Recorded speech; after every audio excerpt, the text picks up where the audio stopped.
بسم اللہ الرحمن الرحیم۔ جیسا کہ اس سے پہلے آپ سے عرض کیا تھا کہ اللہ تعالی نے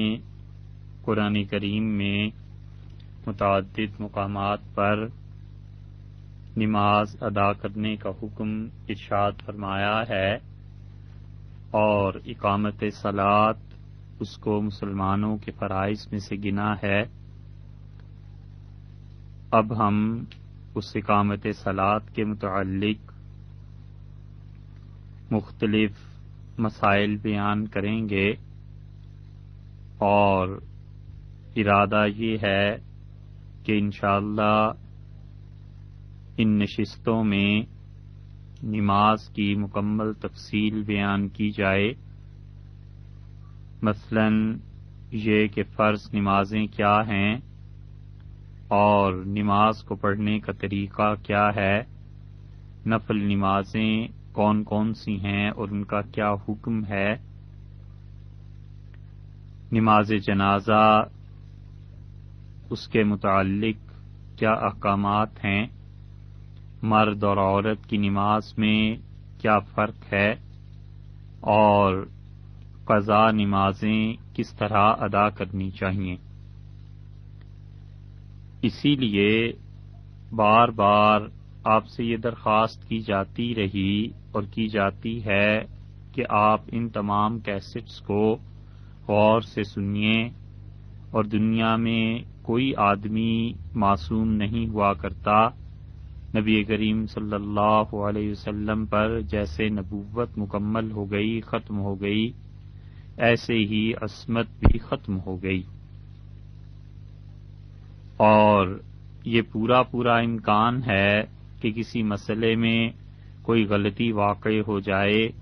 اور اگر آپ سمجھیں کہ وہ مسئلہ غلط بیان ہو گیا ہے تو بلا تکلف اس کی اطلاع کر دیجئے،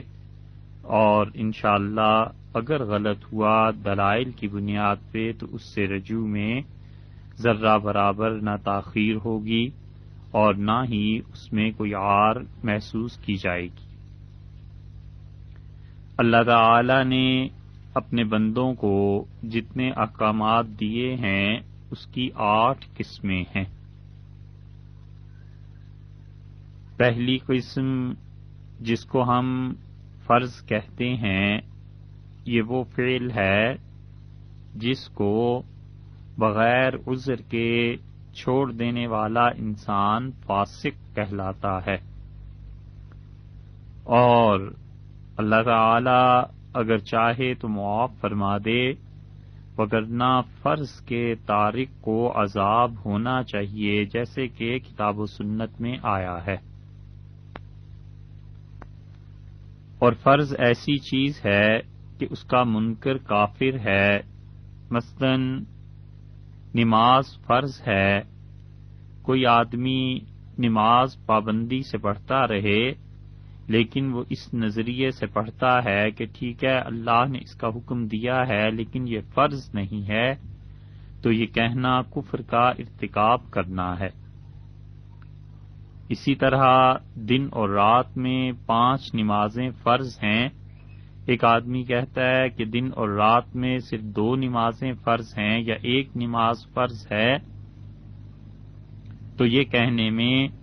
کفر کا ارتکاب کرتا ہے، کیونکہ فرض ایسا فعل ایسی چیز ہے کہ اس کا انکار انسان کو کفر پر لے جاتا ہے۔ اور اس کی 2 قسمیں ہیں، ایک فرض عین کہلاتی ہے اور ایک فرض کفایہ کہلاتی ہے۔ اور فرض عین ایسے ہے کہ اس کا کرنا ہر ایک شخص کے لیے ضروری ہے، اور جو بغیر کسی عذر کے چھوڑ دے وہ فاسق کہلاتا ہے۔ اور اللہ تعالی نے قرآن پاک میں فرمایا ہے کہ بئس الاسم الفسوق، اور ایمان بعد الایمان، ایمان لانے کے بعد فاسق ہونا اور اس کا نام فاسق پڑ جائے، ہو جائے، اور اپنے کرتوتوں کی بنا پر وہ فاسق کہلانے کا حقدار ٹھہرے، بہت ہی بری بات۔ بئس الاسم الفسوق بعد الایمان، ایمان لانے کے بعد فاسق کے نام سے موسوم ہونا بہت ہی بری بات ہے۔ تو اس لیے فرض عین کو بغیر کسی عذر کے چھوڑ دینا یہ فسق ہے اور کرنے والا فاسق ہے اور اللہ کے عذاب کا مستحق ہے،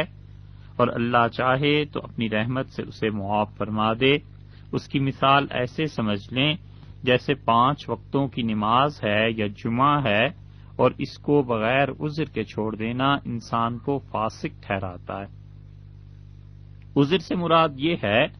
کہ کوئی انسان کسی ایسے عذر کی وجہ سے چھوڑ دے جیسے اس کو اپنی زندگی موت کا مسئلہ بن جائے یا کسی اور کی زندگی موت کا مسئلہ بن جائے، تو ایسے حالات میں شریعت نے اس انسان کو کوئی گناہ نہیں دیا، الزام نہیں دیا۔ جیسے ایکسیڈنٹ ہو گیا اور ڈاکٹر اس میں مصروف ہے کہ کسی آدمی کی جان بچائے، اور اگر وہ اپنی مقام سے ہلا تو اس کی جان خطرے میں پڑی ہوئی ہے، وہ مر جائے گا، تو پورا یقین جب اس بات کا ہو ڈاکٹر کو کہ میرے ہٹنے سے یہ مریض مر جائے گا، تو اس حالت میں وہ نماز کو چھوڑ سکتا ہے، لیکن اس کی قضا جلد از جلد کرے گا۔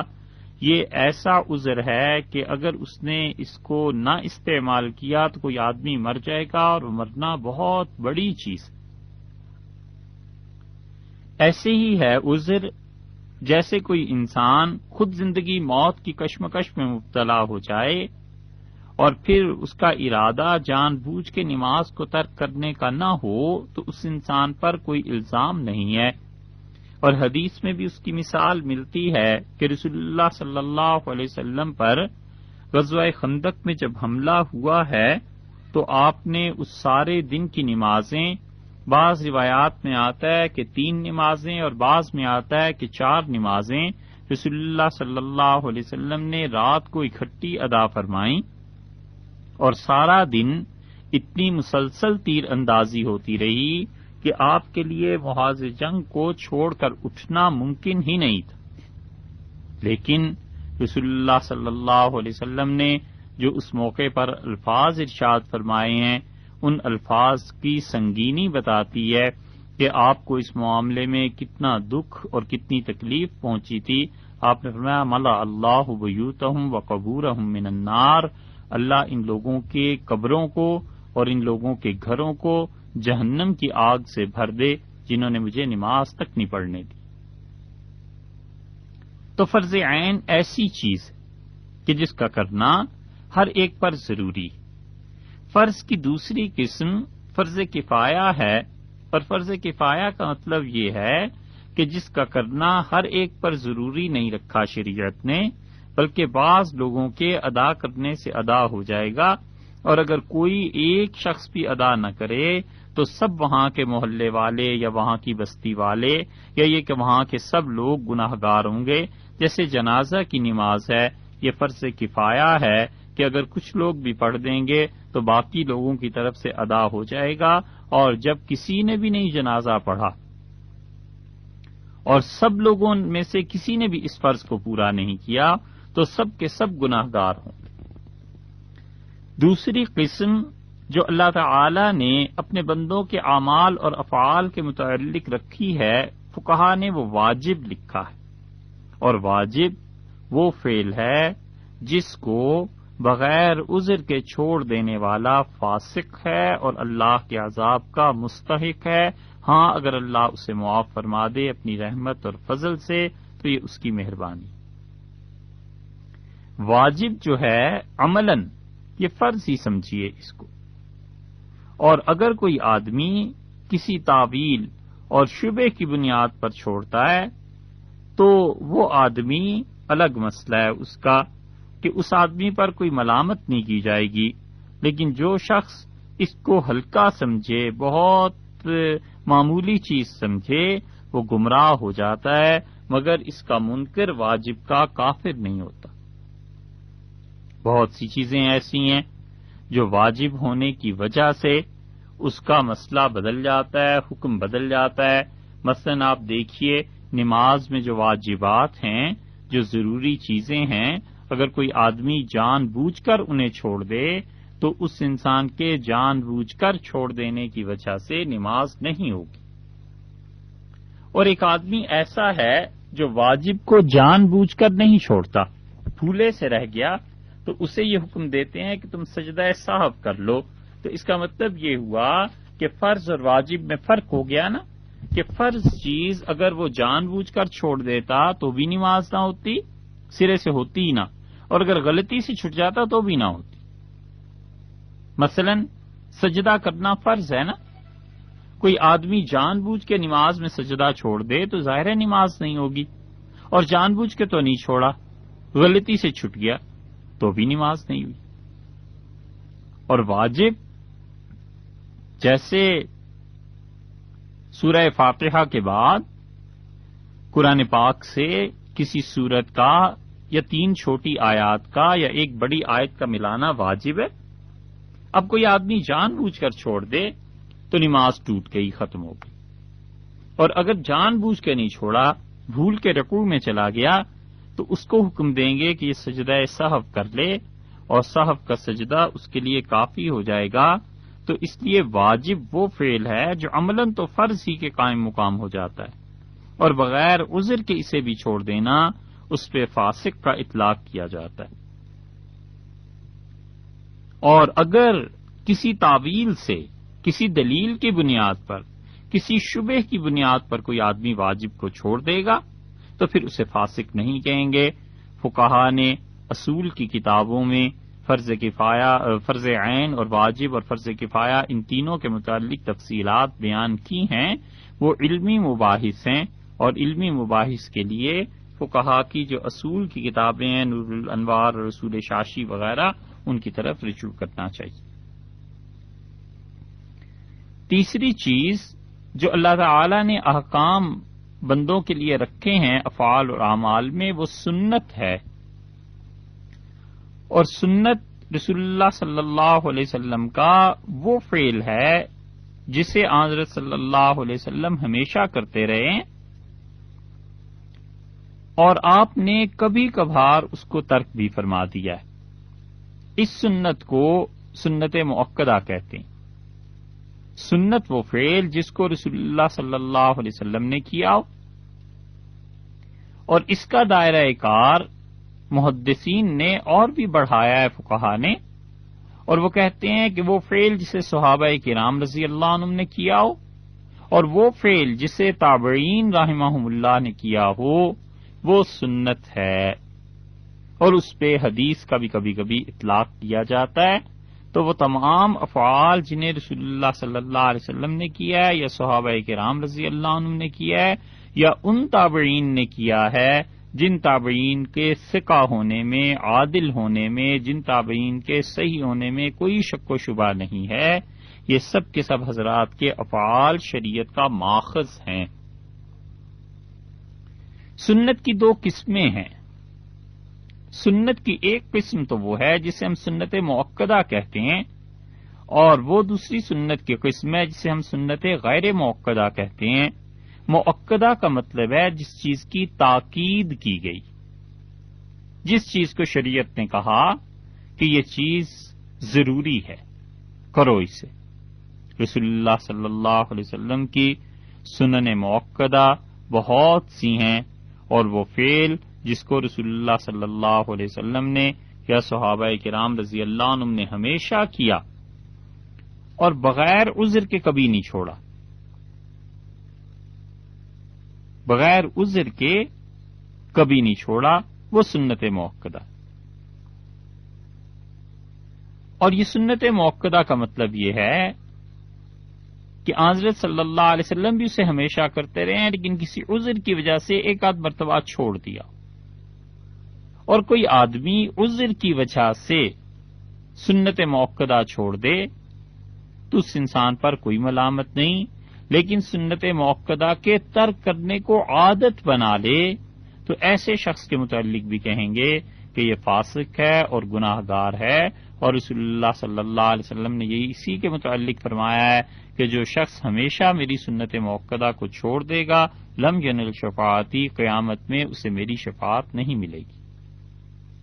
اور کبھی چھوٹ جائے تو کوئی مذائقہ نہیں۔ اور سنت کی دوسری قسم غیر موقدہ ہے۔ غیر موقدہ کا مطلب یہ ہے کہ وہ فعل جس کو رسول اللہ صلی اللہ علیہ وسلم نے یا صحابہ کرام رضی اللہ عنہم نے کیا وہ کبھی کیا ہے اور بالعموم اسے چھوڑ دیا ہے، تو اس کے کرنے والا ثواب کا مستحق ہے، اسے ثواب ملے گا،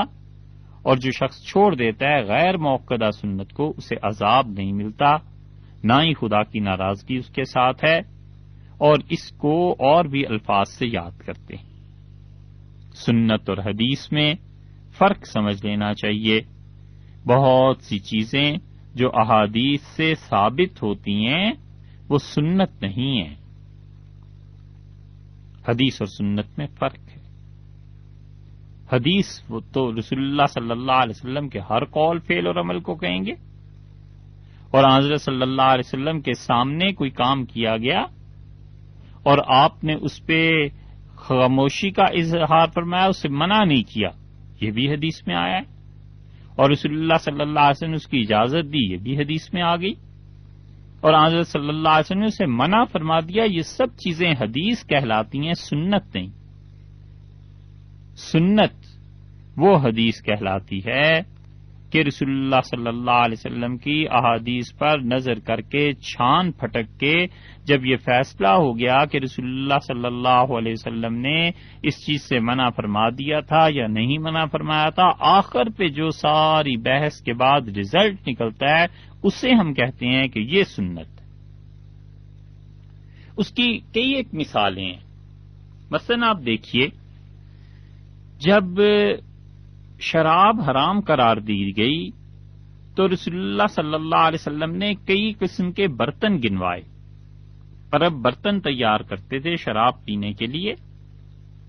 مثلا کدو تھا تو کدو کو اندر سے خالی کر لیا کرتے تھے، سبزی ہوتی ہے نا کھانے کی، لوکی کدو، اور اس کو مختلف طریقوں سے پختہ کر لیتے تھے، مسالے لگا کے یا اور چیزیں لگا کے، اور اس میں شراب پیتے تھے۔ تو رسول اللہ صلی اللہ علیہ وسلم نے ایسے تمام برتن استعمال کرنے سے منع فرما دیا اور گھروں سے نکلوا دی۔ یہ تو ہو گئی حدیث، ہر جگہ مل جائے گی۔ اب اگر ایک آدمی کہتا ہے کہ ہمارے گھر میں شراب کا برتن ہے جس میں شراب پی جاتی رہی ہے اور اب شراب پینا چھوڑ دی اس نے، تو کیا وہ برتن جس میں شراب پی جاتی ہے اس برتن کو توڑنا ضروری ہے؟ تو اگر صرف حدیث پر نظر چلی جائے تو فتویٰ یہ دے گا، جو بھی ہوگا وہ کہے گا جی ضرور توڑیں، کیونکہ رسول اللہ صلی اللہ علیہ وسلم نے تو منع کر دیا تھا، نکالنے کا حکم دے دیا تھا برتنوں کے۔ مگر جس انسان میں سمجھ ہے اور فتوے کا اہل ہے اور فقیہ ہے، وہ کہے گا کوئی حرج نہیں ہے، اس برتن کو آپ استعمال کر سکتے ہیں، کیونکہ رسول اللہ صلی اللہ علیہ وسلم نے شراب جب حرام ہوئی ہے اس وقت فرما دیا تھا کہ ان برتنوں کو بھی توڑ دو اور شراب کو بھی بہا دو، مگر اس لیے کیا تھا کہ لوگوں کے دلوں میں شراب کی پوری طرح نفرت بیٹھ جائے۔ اور چند برس کے بعد جب لوگوں نے پوچھا کہ اللہ کے رسول، اب جو لوگ نئے نئے مسلمان ہو رہے ہیں ان کے گھروں میں تو برتن ہیں، تو کیا اس کے استعمال میں حرج ہے؟ تو آپ نے فرمایا اب کوئی حرج نہیں۔ پرانے برتن ملتے تھے تو کوئی اسے استعمال کرنا چاہتا تھا، فرمایا کوئی حرج نہیں ہے۔ تو اس سے معلوم ہوا کہ یہ جو دوسرا حکم رسول اللہ صلی اللہ علیہ وسلم نے دیا ہے کہ ان کے استعمال میں کوئی حرج نہیں ہے، اس نے اس پہلے حکم کو کینسل کر دیا۔ اور بنیاد کیا بنی؟ بنیاد یہ بنی کہ پہلے چونکہ شراب لوگ پیتے تھے نا، تو آپ نے کہا اچھی طرح ان کے دل میں نفرت بیٹھنی چاہیے، گھر میں وہ برتن تک نہ رہے جسے دیکھ کے شراب کی یاد آئے۔ اور جب پکی ہو گئی عادت اور طبیعتیں اس سے ہٹ گئیں شراب سے بالکل، تو رسول اللہ صلی اللہ علیہ وسلم نے ان برتنوں کے استعمال کی اجازت دے دی۔ یہ ہے فرق حدیث میں اور سنت میں۔ بہت اہم بات ہے، یہ سمجھنے کے قابل ہے۔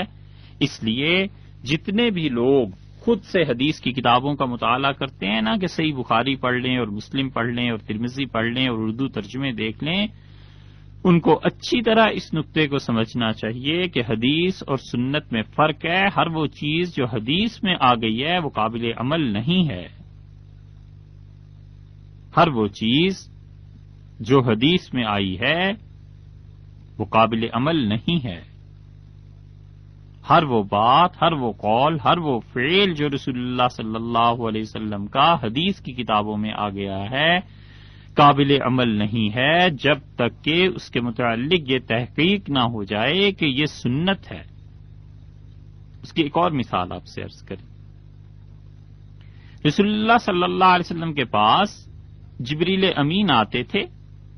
صحیح احادیث میں آیا ہے، صحیح بخاری وغیرہ میں بھی، کہ ایک مرتبہ وہ قرآن پاک جتنا نازل ہو چکا ہوتا تھا پورے سال میں رمضان میں آ کے پڑھتے تھے، آپ سنتے تھے، اور پھر آپ تلاوت فرماتے تھے، وہ سنتے تھے۔ سال کا دور ہو جاتا تھا کہ اس سال اتنا نازل ہو گیا ہے۔ اب ایک آدمی اگر یہ کہے کہ ہر سال میں ایک مرتبہ قرآن پاک کا پڑھنا یہ سنت ہے، تو ہم کہتے ہیں یہ سنت نہیں ہے، یہ حدیث ہے، حدیث میں آیا ہے، ٹھیک ہے۔ وہ کہتا ہے میں اس حدیث پہ عمل کروں، ہم کہیں گے مت کرو، کیونکہ صحیح حدیث میں دوسری جگہ یہ آیا ہے کہ رسول اللہ صلی اللہ علیہ وسلم نے آخری سال میں اپنی حیات طیبہ کے وفات سے بالکل پہلے جو رمضان آیا ہے اس میں 2 مرتبہ جبریل امین نے آپ کو قرآن سنایا اور 2 مرتبہ رسول اللہ صلی اللہ علیہ وسلم نے ان پہ تلاوت کیا، تو 1 مرتبہ پھر 2 مرتبہ پھر ادھر سے بھی 2 مرتبہ، تو جب دونوں نے ایک دوسرے کو علیہ الصلوۃ والسلام 2 مرتبہ سنایا تو ہم یہ کہیں گے کہ آخری فعل رسول اللہ صلی اللہ علیہ وسلم کا یہ ہے جسے کسی چیز نے اس کے بعد کینسل نہیں کیا، تو آپ 1 مرتبہ نہیں 2 مرتبہ پڑھیے، یہ سنت ہے، اور 1 مرتبہ پڑھنا تو حدیث میں آیا ہے۔ امید ہے یہ بات سمجھ میں آ گئی ہوگی۔ اچھی طرح خیال رکھیے گا کہ ہر چیز جو حدیث میں آئی ہے اس پہ عمل نہیں ہوتا، سنت پہ عمل ہوتا ہے کہ رسول اللہ صلی اللہ علیہ وسلم نے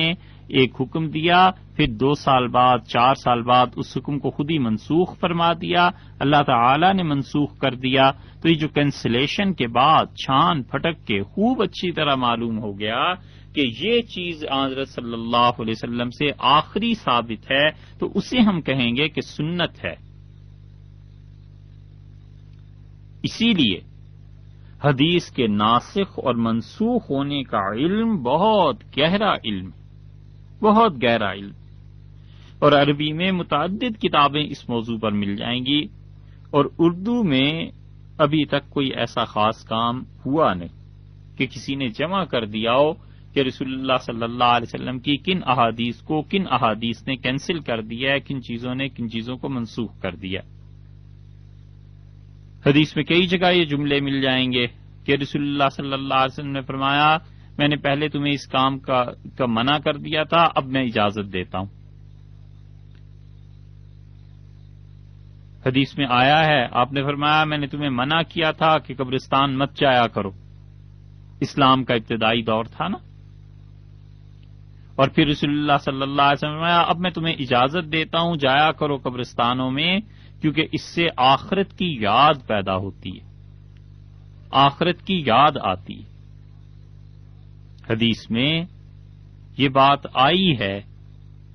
کہ رسول اللہ صلی اللہ علیہ وسلم نے منع کیا ہے، دوسری جگہ آیا ہے کہ رسول اللہ صلی اللہ علیہ وسلم نے لعنت فرمائی ان عورتوں پہ جو قبرستان جاتی ہیں، تیسری جگہ بھی منع آیا ہے۔ تو اب جو صرف ان احادیث کو پڑھے گا وہ کہے گا رسول اللہ صلی اللہ علیہ وسلم نے تو منع کیا ہے قبرستان جانے سے، اور خاص طور پر عورتوں کو منع فرمایا اور لعنت بھی کی ہے، تو حدیث کے مطابق منع کرے گا، مگر اسے دوسری حدیث کی خبر نہیں ہوئی کہ حضرت صلی اللہ علیہ وسلم نے فرمایا کنت نہیتکم، میں نے تمہیں منع کیا تھا کسی وقت میں، الآن لیکن اب میں تمہیں کہتا ہوں کہ قبروں پہ جایا کرو، فإنہا تذکرکم بالآخرہ، تمہیں اس سے آخرت کی یاد آئے گی، قبریں دیکھ کے اپنا انجام یاد کرو گی۔ تو اس سے معلوم ہوا کہ رسول اللہ صلی اللہ علیہ وسلم کے پہلے حکم کو اس دوسرے حکم نے کینسل کر دیا، اسی لیے احناف میں 2 فتوے ہوئے ہیں. جن لوگوں نے اس پہ نظر کی کہ عورتیں قبرستان میں جا کر ایسے اعمال قبروں پہ انجام دیں گی جن سے شریعت نے منع کیا ہے، حد سے زیادہ رونا دھونا، بین کرنا، ماتم کرنا، اپنے بال کھولنا، گالوں کو نوچنا، پیٹنا. انہوں نے یہ کہا کہ عورتوں کو قبرستان میں جانے کی اجازت ہی نہیں ہونی چاہیے. اور دوسرے جو مفتی تھے، جو فقہا تھے، انہوں نے کہا دیکھو اصل میں رسول اللہ صلی اللہ علیہ وسلم نے اجازت دی تو ہے. جب یہ فرمایا ہے کہ بھئی پہلے میں نے تمہیں منع کیا تھا اور اب میں تمہیں اجازت دیتا ہوں، تو اس سے معلوم ہوا کہ حضرت صلی اللہ علیہ وسلم نے سب کو اجازت دی ہے. اس حدیث میں کہیں بھی یہ نہیں آیا کہ آپ نے فرمایا پہلے میں نے تمہیں منع کیا تھا لیکن اب میں صرف مردوں کو اجازت دیتا ہوں، یہ تو نہیں فرمایا، بلکہ فرمایا میں نے پہلے تمہیں منع کر دیا تھا اب میں تمہیں اجازت دیتا ہوں. تو اس کا مطلب یہ ہے کہ عورتوں مردوں سب کو اجازت مل گئی. تو وہ اچھے فقہا مفتی حضرات کہتے ہیں کہ رسول اللہ صلی اللہ علیہ وسلم نے جب سب کو اجازت دی ہے تو آپ یوں کہہ سکتے ہیں کہ وہ عورتیں قبرستان میں نہ جائیں جن کو اپنے آپ پہ اتنا قابو اور اختیار نہیں رہتا، یا کسی آدمی کو پتا ہے کہ میرے گھرانے میں ایسی بری مصیبت آئی ہوئی ہے تو وہ منع کرے، وگرنہ عورتوں کو بھی اجازت ہے. اگر عورت قبرستان جا کے مردوں کی طرح فاتحہ پڑھنا چاہے، اپنے عزیز اپنے کسی رشتہ دار کی قبر پہ جانا چاہے، کوئی حرج نہیں. تو جو اچھے سمجھدار مفتی تھے اور ہیں، اب بھی وہ یہی فتویٰ دیتے ہیں. وہ کہتے ہیں عورتوں کو قبرستان جانے سے مت روکیے، ہاں اس وقت روکیے جب آپ کو شبہ ہو کہ یہ قبرستان میں جا کے ایسے افعال ایسے کام کرے گی جس کی شریعت نے اجازت نہیں دی، تو بس اس وجہ سے روکنا چاہیے، وگرنہ ممانعت نہیں ہے. امام سرخسی رحمت اللہ علیہ نے مبسوط میں کافی تفصیلی بحث اس پہ کی ہے، وہاں دیکھنا چاہیے. تو بات ہم آپ سے اصل میں یہ کر رہے ہیں کہ دیکھا آپ نے حدیث اور سنت میں فرق آ گیا. تو رسول اللہ صلی اللہ علیہ وسلم نے ایک چیز کی اجازت دی، پہلے اس چیز سے منع فرما دیا تھا. بہت مثالیں ایسی مل جائیں گی. تو صرف حدیث پر کو دیکھ کے عمل کرنے لگ جانا یہ اپنے دین کو خطرے میں ڈالنے والی بات ہے. کیا پتا اس حدیث کی منسوخ حدیث کینسلیشن کہیں اور آئی ہو. تو رسول اللہ صلی اللہ علیہ وسلم کی سنت اور حدیث میں فرق ہو گیا. پھر حدیث جس طرح حضرت صلی اللہ علیہ وسلم کے قول فعل اور عمل کو کہتے ہیں، صحابہ کرام رضی اللہ عنہ پر بھی اس کا اطلاق کیا جاتا ہے. مثلاً یہ کہتے ہیں مفتی حضرات یا فقہا کہ حدیث میں یہ آیا ہے کہ حضرت عمر رضی اللہ عنہ نے کیا، تو لوگ کہتے ہیں کہ بھئی حدیث تو رسول اللہ صلی اللہ علیہ وسلم کے ساتھ ہی لفظ مخصوص ہے. یہ بات نہیں ہے. بات یہ ہے کہ صحابہ کرام رضی اللہ عنہ کا فعل بھی سنت اور حدیث دونوں الفاظ آئے ہیں. رسول اللہ صلی اللہ علیہ وسلم نے فرمایا کہ علیکم بسنتی، تم پر ضروری ہے کہ میری سنتوں پہ عمل کرو، وسنت الخلفاء الراشدین، اور میرے ان خلفاء کی سنت پر عمل کرنا جو خلفاء راشدین تھے. اور وہ ایک جگہ آیا ہے کہ آپ نے فرمایا المہدیین، وہ ایسے لوگ ہیں جنہیں اللہ نے ہدایت دی، ہدایت دیے گئے ہیں وہ لوگ. اور اسی دائرے کو وسیع کر کے محدثین نے کہا ہے کہ تابعین میں سے جس آدمی کی ثقافت ثابت ہو جائے کہ واقعی صحیح انسان تھا اور اس کے نیک اور عادل ہونے میں کوئی شک و شبہ نہیں ہے، اس کی روایت پر بھی حدیث کا اطلاق کیا جائے گا. تو تابعین میں بڑے بڑے بزرگ تھے. سعید بن مسیب رحمۃ اللہ علیہ تابعین میں سے تھے، امام ابو حنیفہ رحمۃ اللہ علیہ تابعین میں سے تھے، حسن بصری رحمۃ اللہ علیہ تابعین میں سے تھے. تو ان کے اعمال، اقوال اور افعال تابعین کے، بشرطے کہ امت نے انہیں قبول کر لیا ہو اور وہ واقعی ثقہ اور اللہ کے پاک اور نیک بندے ہوں، اس پر بھی حدیث کا اطلاق کیا جاتا ہے. اور وہ تابعین جنہوں نے صحابہ کرام رضی اللہ عنہ کو دیکھا تو ہے لیکن ان کا فسق و فجور صاف صاف پتہ ہے امت کو کہ وہ ظالم تھے، فاسق تھے، ان کی بات نہیں مانی جا سکتی اور ان کی کوئی پیروی نہیں ہے۔ مثلاً یزید ہے، یزید نے صحابہ کرام رضی اللہ عنہ کو دیکھا تو ہے، اب اگر کل کو کوئی یہ کہے کہ وہ تابعی تھا اور ایسے اس کے مناقب تھے تو علیہ باللہ خدا سے پناہ مانگنی چاہیے۔ تو سنت موقدہ اور حدیث میں فرق آ گیا۔ سنت موقدہ وہ جسے رسول اللہ صلی اللہ علیہ وسلم نے ہمیشہ کیا اور کبھی چھوڑ دیا، یا صحابہ کرام رضی اللہ عنہم نے ہمیشہ کیا اور کبھی چھوڑ دیا۔ اور غیر موقدہ سنت، اس کو سنن زائدہ بھی کہتے ہیں۔ کہیں کہیں آپ دیکھیں گے اس کو لکھا ہوگا سنن عادیہ، کہیں لکھا ہوگا سنت غیر موقدہ۔ تو اس کا مطلب یہ ہے کہ رسول اللہ صلی اللہ علیہ وسلم نے یا صحابہ کرام رضی اللہ عنہم نے اسے کیا ہے کبھی کبھی، لیکن عام طور پہ اسے ترک کر دیا ہے، چھوڑ دیا۔ بہت سی مثالیں ہیں اس کی، فقہا کا اس پہ اختلاف ہے، محدثین کا، کہ رسول اللہ صلی اللہ علیہ وسلم نے عصر کی نماز سے پہلے 4 سنتیں پڑھی ہیں یا نہیں پڑھی۔ جو ثابت بھی کرتے ہیں اور کہتے ہیں پڑھی ہیں، وہ بھی یہ نہیں کہتے کہ ہمیشہ پڑھتے رہے ہیں، وہ کہتے ہیں رسول اللہ صلی اللہ علیہ وسلم نے ایک آدھ مرتبہ پڑھا ان سنتوں کو۔ تو معلوم ہوا کہ یہ سنن غیر موقدہ ہو گئیں، حضرت صلی اللہ علیہ وسلم کا معمول مبارک یہ نہیں تھا۔ اسی طرح سنن غیر موقدہ یا عادیہ، اس کی ایک اور تشریح بھی ہے، وہ بھی سننی چاہیے۔ بعض افعال رسول اللہ صلی اللہ علیہ وسلم کے ایسے ہیں جو انہوں نے نبوت کی حیثیت سے نہیں کیے، بشریت کی حیثیت سے کیے۔ تو بشر ہونے کی وجہ سے جو کام رسول اللہ صلی اللہ علیہ وسلم نے کیے ہیں وہ کام سنن عادیہ کہلاتے ہیں۔ وہ بعض اوقات سنت غیر موقدہ بھی سے لکھ دیتے ہیں، اس کا چونکہ تعلق رسالت سے نہیں ہے، اس لیے اچھی طرح سمجھنا چاہیے کہ اگر کوئی آدمی وہ کام کرے گا تو اسے یقیناً ثواب ملے گا، لیکن کوئی آدمی اگر وہ کام نہیں کرتا، ساری زندگی نہیں کرتا، تو اس انسان پر کوئی گناہ نہیں ہے۔ ہاں، یہ تڑپ دل میں ہونی چاہیے کہ ہم بھی رسول اللہ صلی اللہ علیہ وسلم کی سنت پہ بھی عمل کر لیتے، مگر کوئی آدمی نہیں کرتا اگر فرض کیجئے تو نہ اس کو ملامت کی جا سکتی ہے، نہ اسے برا بھلا کہا جا سکتا ہے، نہ ہی اس انسان پر کوئی الزام ہے کوئی چیز۔ اس کی ایک مثال دیکھیے، رسول اللہ صلی اللہ علیہ وسلم نے اپنی بشریت کے اعتبار سے وہ لباس استعمال فرمایا ہے جو عرب پہنا کرتے تھے، اور وہ تہمت تھا، اور رسول اللہ صلی اللہ علیہ وسلم نے کبھی شلوار یا پاجامہ پہنا ہے؟ اس پہ اختلاف ہے محدثین کا۔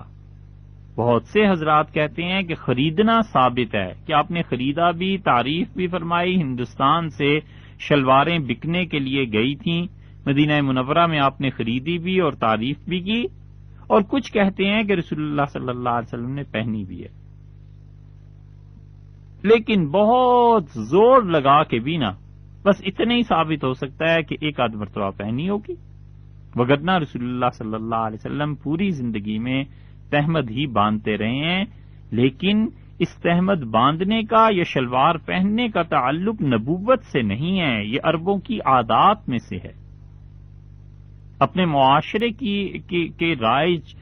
جو چیزیں تھیں، معاشرے میں لباس رائج تھے، ان سے تعلق رکھتی ہے یہ چیز۔ تو اگر کوئی آدمی ساری زندگی تہمد نہیں باندھتا، اس پہ کوئی الزام نہیں ہے، کوئی برائی نہیں، کوئی گناہ نہیں۔ اور اگر کوئی آدمی یہ سمجھتا ہے کہ رسول اللہ صلی اللہ علیہ وسلم نے ایسے کیا ہے، مجھے بھی ایسے ہی کرنا ہے، اس کی بات ہر طرح قابل تحسین ہے کہ اس نے ان سنتوں پر بھی عمل کر لیا جو رسول اللہ صلی اللہ علیہ وسلم نے اپنی بشریت کی وجہ سے کہی تھیں۔ یہ محبت کی بات ہے، تعلق کی بات ہے، اور یہ ہونی بھی چاہیے۔ ایک اور مثال آپ کو دیں، آپ اس مثال پہ غور کیجئے کہ کوئی آدمی اگر ایسی جگہ پیدا ہوا، سیاچین ہے پاکستان میں، دنیا کے کسی ایسے علاقے میں جہاں شدید برف باری ہوتی ہے، تو کوئی اسے نہیں کہے گا کہ یہاں پہ تہمت باندھا کرو، سردی سے مر جائے۔ تو حضرت صلی اللہ علیہ وسلم کی وہ سنتیں جو عادت کی وجہ سے ہیں ان میں، اور جو عبادت کی وجہ سے ہیں ان میں فرق کرنا چاہیے۔ یہ الگ بات ہے کہ امت کو ثواب اس کا بھی ملے گا جو رسول اللہ صلی اللہ علیہ وسلم کی عادتوں پر بھی عمل کرے گا۔ مثلاً ایک اور اس کی مثال دیتے ہیں، حدیث میں آیا ہے کہ رسول اللہ صلی اللہ علیہ وسلم نے کدو کو پسند فرمایا۔ ایک آدمی کدو کھاتا ہے اور اس شوق سے کہ رسول اللہ صلی اللہ علیہ وسلم نے پسند کیا تھا، اسے بہت اچھی بات ہے، اسے اجر بھی ملے گا، ثواب بھی، اور اس کا یہ فعل رسول اللہ صلی اللہ علیہ وسلم سے تعلق پر دلالت کرتا ہے، اس آدمی کا قرب ہے اللہ سے ان اعمال کے ذریعے بھی۔ حضرت انس رضی اللہ عنہ کہتے تھے جب سے مجھے پتا چلا کہ کدو رسول اللہ صلی اللہ علیہ وسلم کو پسند تھا، میرے گھر میں کبھی ہنڈیا نہیں پکی مگر یہ کہ اس میں کدو کو میں ڈلوا ہی دیتا تھا۔ بہت اچھا ہے، ہر طرح سے قابل تحسین ہے یہ بات، لیکن اگر کوئی آدمی نہیں کرتا اور عمر بھر اس نے کدو نہیں کھایا تو یہ ہم نہیں کہہ سکتے کہ اس انسان نے کوئی گناہ کیا، کوئی غلط بات کر دی ہے، کیونکہ رسول اللہ صلی اللہ علیہ وسلم کا یہ پسند فرمانا شریعت کے اعتبار سے نہیں تھا، ان کی بشریت کے اعتبار سے تھا۔ تو اس لیے وہ سنتیں جو مؤکدہ ہیں اور جو غیر مؤکدہ ہیں دونوں میں فرق کرنا چاہیے، اور پھر اسی طرح وہ چیزیں جن کا تعلق رسول اللہ صلی اللہ علیہ وسلم کی بشریت سے ہے، انسان ہونے کے ناطے ہیں ان سے، اور جو رسول اللہ صلی اللہ علیہ وسلم کی سنتیں رسالت اور نبوت سے تعلق رکھتی ہیں ان سے دونوں میں فرق ہے۔ تو ایک تو فرض، واجب، سنت، فرض کی دو قسمیں عرض کی آپ سے، سنت کی دو قسمیں عرض کی آپ سے، اور چوتھی چیز مستحب ہے۔ مستحب ایسا کام ہے، وہ فعل ہے جس کو رسول اللہ صلی اللہ علیہ وسلم نے خود فرمایا ہے، کیا ہے، اور کبھی کبھار غیر موقدہ سنت میں اور مستحب میں بھی فقہا نے فرق کیا ہے۔ وہ کہتے ہیں مستحب وہ کام ہے جو غیر موقدہ سنتوں سے بھی کم درجے میں ہے لیکن کرنے والے کو ثواب ملے گا، اسے نفل بھی کہتے ہیں۔ نماز میں دیکھ لیجئے رسول اللہ صلی اللہ علیہ وسلم نے بیٹھ کے نفل پڑھے ہیں، یہ حضرت صلی اللہ علیہ وسلم کے لیے پورے ثواب کی بات تھی، لیکن امت کے لیے یہ کلیہ قاعدہ نہیں ہے۔ امت کے لیے تو بتلایا ہے تم میں سے جو بیٹھ کر نفل پڑھے گا اسے آدھا ثواب ملے گا، اور جو کھڑے ہو کے پڑھے گا اسے پورا ثواب ملے گا۔ یہ بری اور قابل ترک عادتوں میں سے ایک عادت ہے کہ عشاء کے بعد نوافل آپ دیکھیے اچھے خاصے جوان، اور بالکل اللہ نے صحت دی ہے سب کچھ، پھر بھی بیٹھ کے نفل پڑھتے ہیں۔ عورتیں بھی اچھی خاصی کھڑی ہو کے پڑھ سکتی ہیں، یہ بھی بیٹھ کے پڑھتی ہیں۔ یہ نہیں کرنا چاہیے۔ نوافل ہمیشہ جب تک اللہ تعالی طاقت اور زندگی دے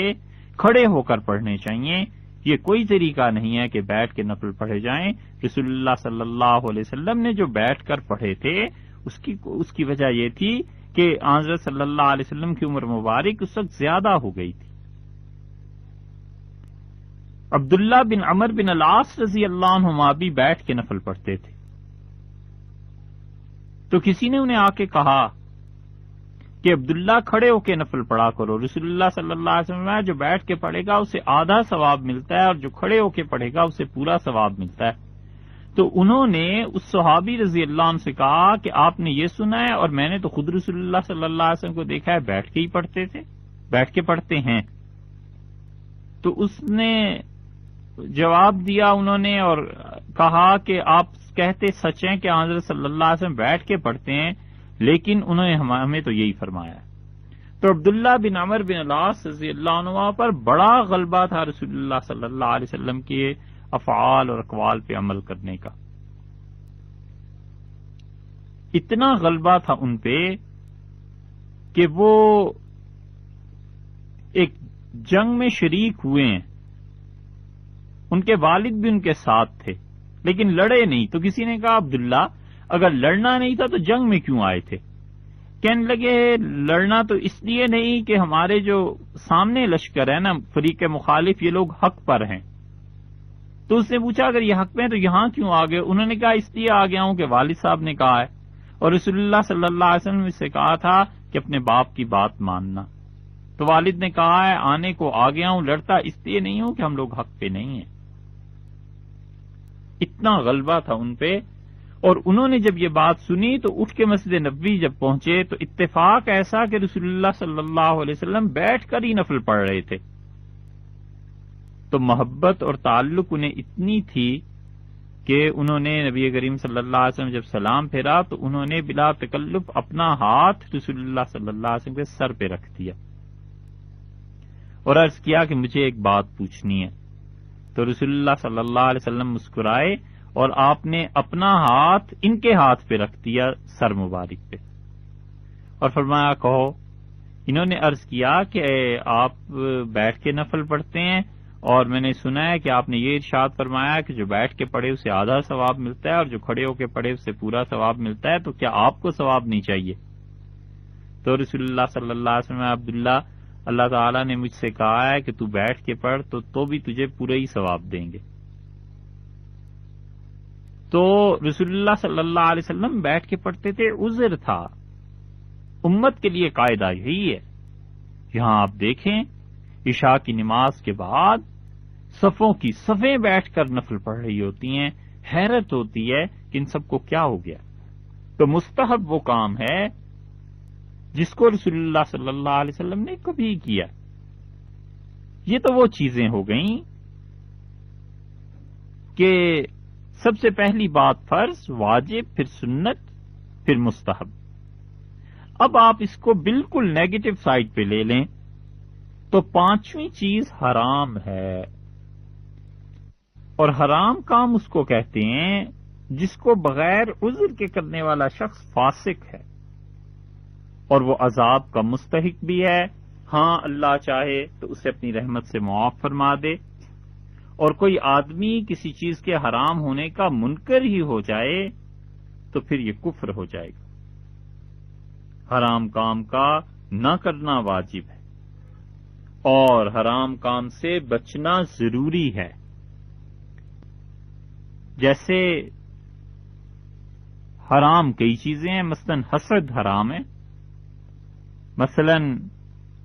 شراب حرام ہے. تو اگر کوئی آدمی بغیر عذر کے شراب پیے گا، عذر تو یہ ہے جیسے مرنے لگا تھا اور کوئی چیز ملی ہی نہیں، تو اس صورت میں تو اللہ اسے معاف فرمائے گا، قرآن پاک میں آ گیا ہے. مگر بغیر عذر کے حرام کام کرنا یہ انسان کو فاسق بنا دیتا ہے اور عذاب کا بھی مستحق بنا دیتا ہے، الا یہ کہ اللہ اسے معاف فرما دے. اور کوئی آدمی حرام کام کا سرے سے منکر ہی ہو جائے کہ یہ حرام ہی نہیں ہے تو پھر وہ کافر ہو جائے گا. جیسے کوئی آدمی شراب کو حلال سمجھ کے پینے لگے، یا جیسے کوئی آدمی کوئی بھی چیز، وہ رشتے جو اللہ نے حرام قرار دیے ہیں ان کو حلال سمجھنے لگے، تو یہ محض اعتقاد سے ہی کفر ہو جائے گا. ایک آدمی ساری زندگی شراب نہیں پیتا مگر وہ یہ کہتا ہے لوگوں سے کہ شراب ہے جائز، میں نہیں پیتا الگ بات ہے لیکن ہے جائز، تو علیہ باللہ یہ حرام چیز کو جائز قرار دینا یہ کفر ہے. اور حرام کے بعد چھٹی چیز مکروہ تحریمی ہے. اور مکروہ اصل میں کہتے ہیں اس فعل کو جو ناپسندیدہ ہو. کراہت کا لفظ آپ نے سنا ہوگا، جس چیز کے کرنے کو ناگوار تصور کیا جائے. تو شریعت کی نظر میں جو کام مکروہ تحریمی ہیں وہ ایسے افعال ہیں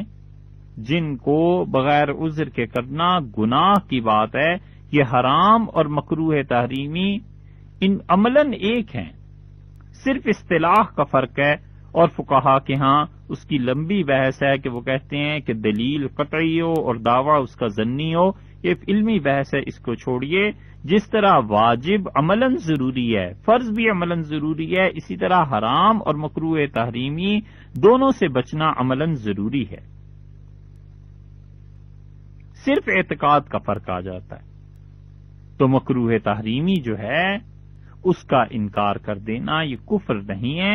لیکن مکروہ تحریمی جو چیز ہے وہ مکروہ تحریمی سے بچنا چاہیے جن چیزوں کو فقہا نے مکروہ قرار دیا ہے۔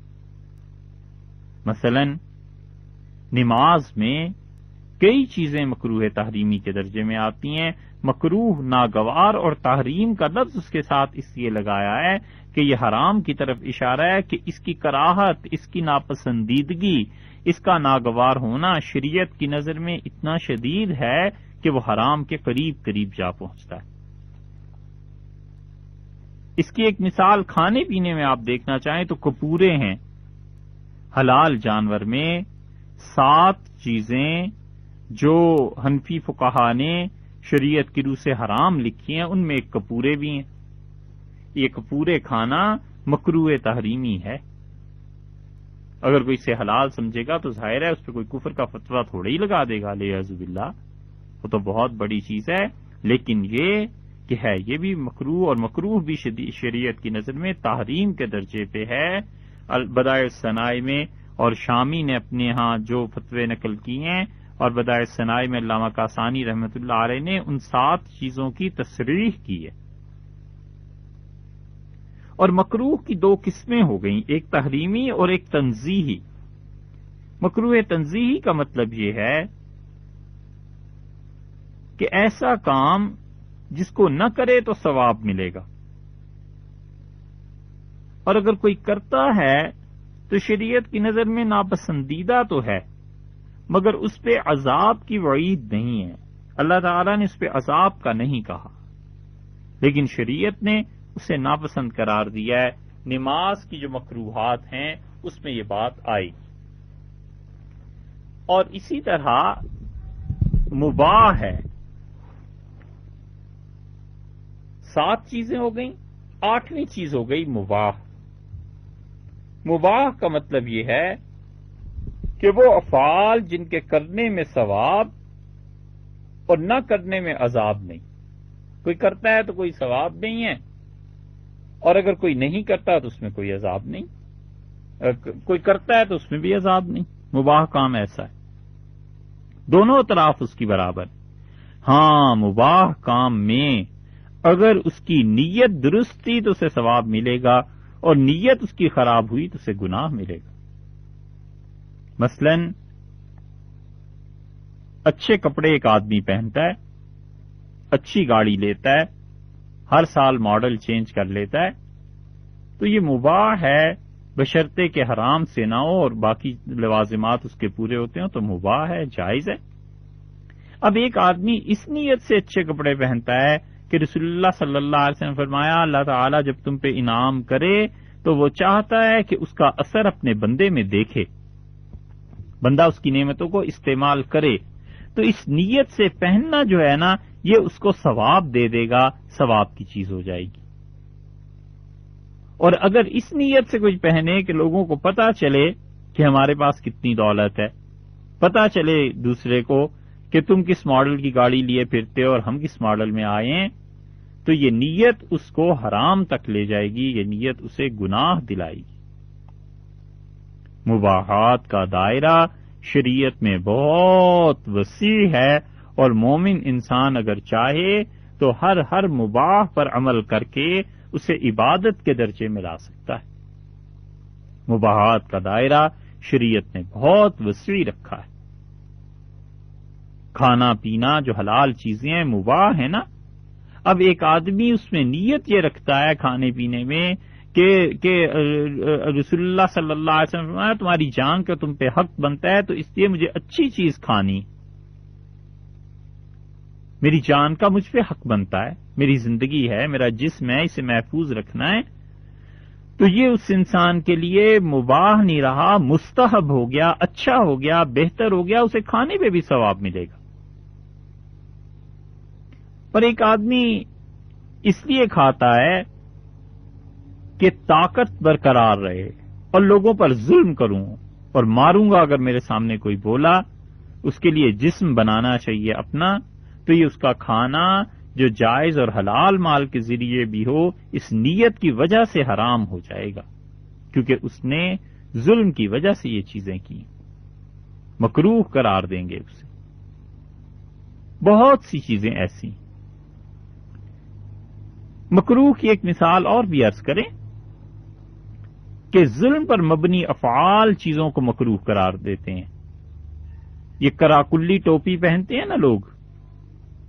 ایک تو وہ ہے جو عام طور پہ بنائی جاتی ہے آرٹیفیشل طریقوں سے، اس کی بات نہیں کر رہے، جو اصل کراکلی ٹوپی ہوتی ہے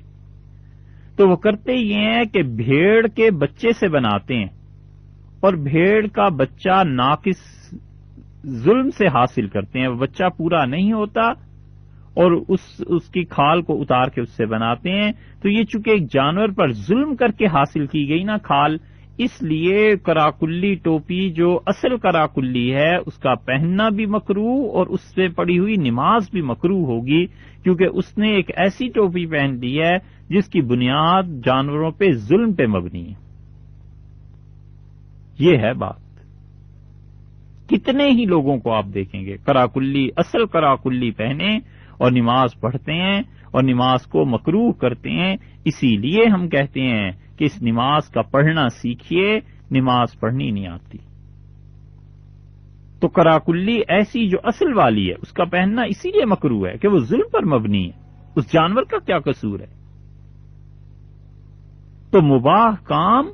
حرام تک پہنچا دیتے ہیں کیونکہ انسان اس میں نیت خراب رکھتا ہے، اور مباح کام اللہ کے بہت قرب کا باعث بنتے ہیں، ولایت کے مقام پر پہنچا دیتے ہیں۔ جب آدمی مباح کام بھی اللہ کی قرب کی نیت سے کرے، اللہ تعالی کی رضا کے لیے کرے، ہر کام میں اگر آدمی یہ نیت کر لے کہ میں اللہ کی خوشی کے لیے کرتا ہوں، اللہ کو راضی کرنے کے لیے کرتا ہوں، تو اس کے جتنے بھی مباح کام ہیں وہ عبادت بن جائیں گے، ثواب ملے گا۔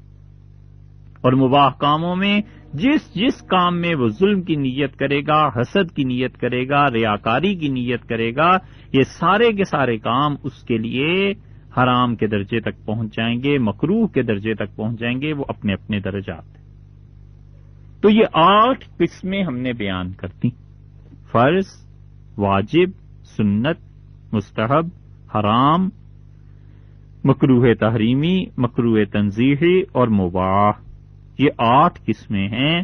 اب آپ کو اس کو خیال میں رکھنا چاہیے کہ ان 8 قسموں میں کون کون سا حکم کہاں پر لگتا ہے، اور نماز میں اور شریعت کے تمام مسائل میں یہ قسمیں سامنے آتی ہیں۔ بار بار آپ سنتے ہیں کہ فلاں چیز مکروہ ہے، فلاں چیز حلال ہے، فلاں چیز جائز ہے، حرام ہے۔ تو درجہ آدمی خود متعین کر سکتا ہے، بشرطے کہ فقہا کی اس بیسیکلی جو ٹرمینالوجی ہے، بیسیکلی جو ان کی اصطلاحات ہیں بنیادی، ان سے انسان کو واقفیت۔ تو نماز میں جتنے افعال ہیں ہم صرف شریعت کے ایک حصے کا ذکر کریں گے، اور وہ نماز کے متعلق بات کریں گے کہ نماز میں کیا کیا چیزیں ہیں جو فرض ہیں، واجب ہیں، اور اسی طرح سنت ہے، موقدہ یا غیر موقدہ، اور کیا چیزیں ہیں جو نماز میں مباح ہیں، جائز ہیں۔ جب تک کہ کوئی آدمی کسی خاص نیت کے ساتھ اس فعل کو انجام نہ دے تو وہ کس درجے میں شمار ہوگا، اور اسی طرح کون سی چیزیں حرام ہیں، کون سی چیزیں ہیں جو مکروہ ہیں۔ اس لیے نماز پڑھنا سیکھیے۔ آپ سوچئے کہ ہم کون سی عبادت کرتے ہیں؟ سال میں 1 مہینہ رمضان کا، اس میں ہی روزے رکھتے ہیں نا، سال بعد آتا ہے۔ اور حج زندگی میں ایک بار کرنا ہے، زکوٰۃ وہ بھی اگر اتنا مال یا اتنی چیزیں ہیں تو سال میں ایک بار دے گا، وگرنہ تو زکوٰۃ بھی فرض نہیں ہوتی۔ لے دے کے ایک عبادت نماز ایسی رہ جاتی ہے جسے ہم نے روز پڑھنا ہے اور اللہ تعالیٰ کے حضور میں 5 مرتبہ حاضری دینی ہے، اور اگر یہ نماز بھی ٹھیک نہ ہوئی تو پھر کیا زندگی میں جھک ماری۔ ایمان لانے کے بعد، مسلمان ہونے کے بعد اگر نماز بھی صحیح خدا کے سامنے نہیں پڑھی تو پھر کیا کیا؟ صحیح بخاری میں آیا ہے کہ حضرت سعد رضی اللہ عنہ کوفہ کے امیر تھے، گورنر تھے. جب انہیں واپس بلایا گیا تو حضرت عمر رضی اللہ عنہ نے ان سے کہا کہ ابو اسحاق، حضرت سعد رضی اللہ عنہ کی کنیت تھی، حضرت عمر رضی اللہ عنہ بڑے خوش تھے ان سے، اور فرمایا حضرت عمر رضی اللہ عنہ نے کہ ابو اسحاق، سعد، یہ لوگ جو آئے ہیں کوفہ عراق والے، یہ تمہاری ہر بات پر اعتراض کرتے ہیں، یہاں تک کہ کہتے ہیں کہ سعد کو نماز پڑھانی بھی نہیں آتی. تو حضرت سعد رضی اللہ عنہ کی شکایتیں سنتے رہے، اور پھر حضرت عمر رضی اللہ عنہ کی اس بات پہ انہوں نے جواب میں عرض کیا کہ امیر المومنین، میں اسلام میں 7واں آدمی تھا، اور ایک ہفتے تک ایسے ہی رہا ہے کہ کل اسلام 7 آدمیوں پہ مشتمل تھا اور میں ان میں سے 7واں تھا، اور اگر ابھی تک مجھے نماز پڑھانی بھی نہیں نہ آئی، نماز پڑھنی نہیں آئی، اذن ذلہ سعی، تو میں نے تو پھر جھک ماری زندگی میں، میری تو ساری محنت برباد ہو گئی. ذلہ سعی، میری محنت برباد ہوگی. اساتذہ ہمارے بخاری شریف پڑھاتے ہوئے اس کا ترجمہ فرماتے تھے کہ اس کا مطلب یہ ہے کہ ہم نے تو پھر عمر میں جھک ماری، کوئی کام ہی نہیں کیا. اور پھر انہوں نے بتلایا کہ وہ نماز کیسے پڑھاتے ہیں، تو حضرت عمر رضی اللہ عنہ نے بتلایا کہ رسول اللہ صلی اللہ علیہ وسلم کی بھی یہی تو نماز تھی، اور پھر فرمایا کہ کذالک ظنی بک، سعد، مجھے تمہارے متعلق یہی امید تھی کہ تم اتنے ہی اچھے آدمی ہو، اور تمہارے اعمال نے بھی ثابت کر دیا کہ تم واقعی میرے معیار پہ اور میری امید کے مطابق بات کرتے رہے، حکومت کرتے رہے. تو اس لیے آپ سوچئے کہ ہم لوگ اگر نماز بھی نہیں صحیح پڑھ پاتے اور نماز بھی پڑھنی نہیں آتی تو پھر ہم نے زندگی میں کمایا کیا اور اللہ کی عبادت کیا کی؟ پڑھنی ہی پڑھنی ہے نا نماز، تو کیوں نہ اسے سنوار کے پڑھیں، کیوں نہ اسے ایسی طرح پڑھیں جس نماز سے اللہ بھی راضی ہو اور رسول اللہ صلی اللہ علیہ وسلم کی سنت مبارکہ، ان کی سنن طیبہ پر بھی عمل کی توفیق اللہ تعالی کی طرف سے نصیب ہو. تو اس لیے جتنے بیانات اب چل رہے ہیں سورہ بقرہ کی 42ویں آیت کے ضمن میں انشاءاللہ اب نماز ہی پہ ہوں گے. آج کا بیان بھی نماز میں جو اصطلاحات استعمال ہوں گی ان کے متعلق ہے، اسے آپ یاد رکھیے گا تاکہ